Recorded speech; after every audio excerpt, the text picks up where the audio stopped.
It happened, when Jesus had finished all these words, that he said to his disciples, "You know that after 2 days the Passover is coming, and the Son of Man will be delivered up to be crucified." Then the chief priests, the scribes, and the elders of the people were gathered together in the court of the high priest, who was called Caiaphas. They took counsel together that they might take Jesus by deceit and kill him. But they said, "Not during the feast, lest a riot occur among the people." Now when Jesus was in Bethany, in the house of Simon the leper, a woman came to him having an alabaster jar of very expensive ointment, and she poured it on his head as he sat at the table. But when his disciples saw this, they were indignant, saying, "Why this waste? For this ointment might have been sold for much and given to the poor." But Jesus, knowing this, said to them, "Why do you trouble the woman? Because she has done a good work for me? For you always have the poor with you, but you don't always have me. For in pouring this ointment on my body, she did it to prepare me for burial. Most assuredly I tell you, wherever this gospel is preached in the whole world, what this woman has done will also be spoken of as a memorial of her." Then one of the 12, who was called Judas Iscariot, went to the chief priest and said, "What are you willing to give me that I should deliver him to you?" They weighed out for him 30 pieces of silver. From that time he sought opportunity to betray him. Now on the first day of unleavened bread, the disciples came to Jesus, saying to him, "Where do you want us to prepare for you to eat the Passover?"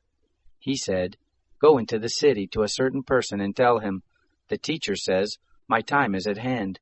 I will keep the Passover at your house with my disciples.'" The disciples did as Jesus commanded them, and they prepared the Passover. Now when evening had come, he was reclining at the table with the 12 disciples. As they were eating, he said, "Most assuredly I tell you that one of you will betray me." They were exceedingly sorrowful, and each began to ask him, "It isn't me, is it, Lord?" He answered, "He who dipped his hand with me in the dish, the same will betray me. The Son of Man goes, even as it is written of him. But woe to that man through whom the Son of Man is betrayed. It would be better for that man if he had not been born." Judas, who betrayed him, answered, "It isn't me, is it, Rabbi?" He said to him, "You said it." As they were eating, Jesus took bread, gave thanks for it, and broke it. He gave to the disciples and said, "Take, eat, this is my body." He took the cup, gave thanks, and gave to them, saying, "All of you drink it, for this is my blood of the new covenant, which is poured out for many for the remission of sins. But I tell you that I will not drink of this fruit of the vine from now on until that day when I drink it anew with you in my Father's kingdom." When they had sung a hymn, they went out to the Mount of Olives. Then Jesus said to them, "All of you will be made to stumble because of me tonight, for it is written, 'I will strike the shepherd, and the sheep of the flock will be scattered.' But after I am raised up, I will go before you into Galilee." But Peter answered him, "Even if all will be made to stumble because of you, I will never be made to stumble." Jesus said to him, "Most assuredly I tell you that tonight, before the cock crows, you will deny me 3 times. Peter said to him, "Even if I must die with you, I will not deny you." All of the disciples also said likewise. Then Jesus came with them to a place called Gethsemane, and said to his disciples, "Sit here while I go there and pray." He took with him Peter and the 2 sons of Zebedee, and began to be sorrowful and severely troubled.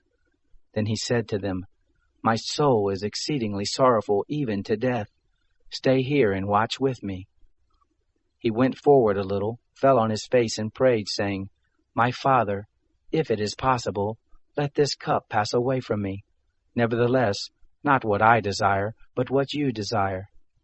He came to the disciples and found them sleeping, and said to Peter, "What? Couldn't you watch with me for 1 hour? Watch and pray that you don't enter into temptation. The spirit indeed is willing, but the flesh is weak."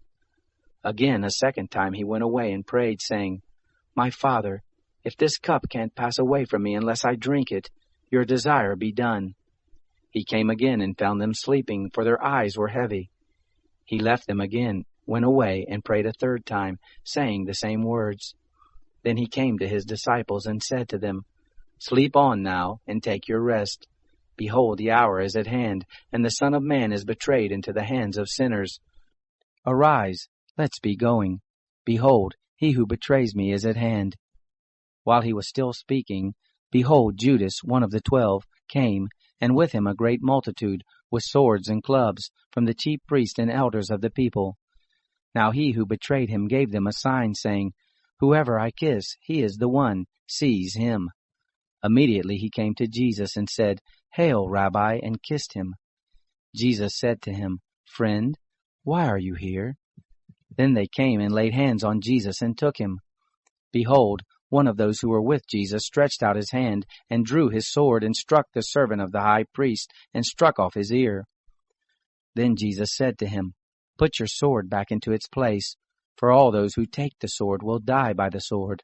Or do you think that I couldn't ask my Father, and he would even now send me more than 12 legions of angels?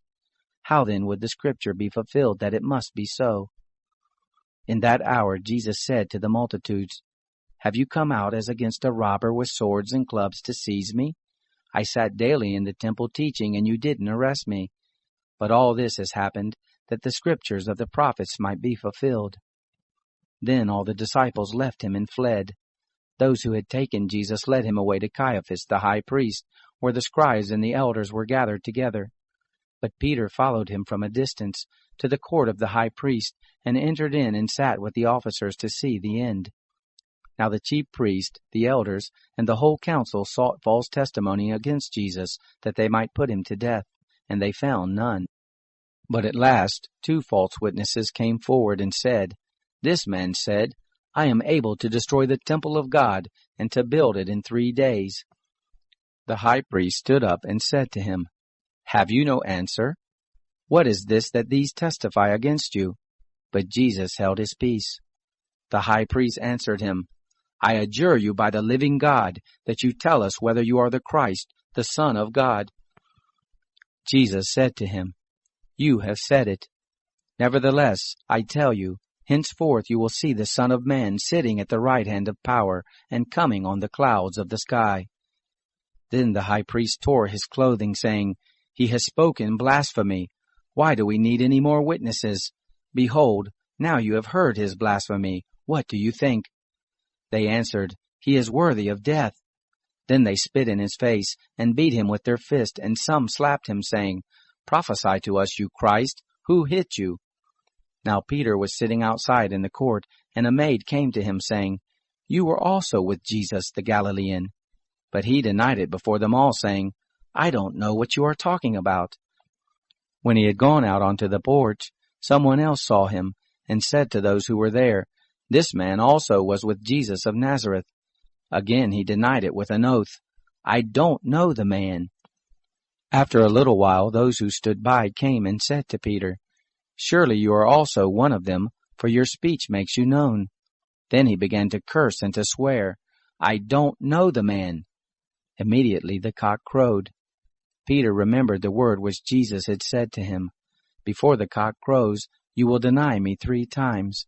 He went out and wept bitterly.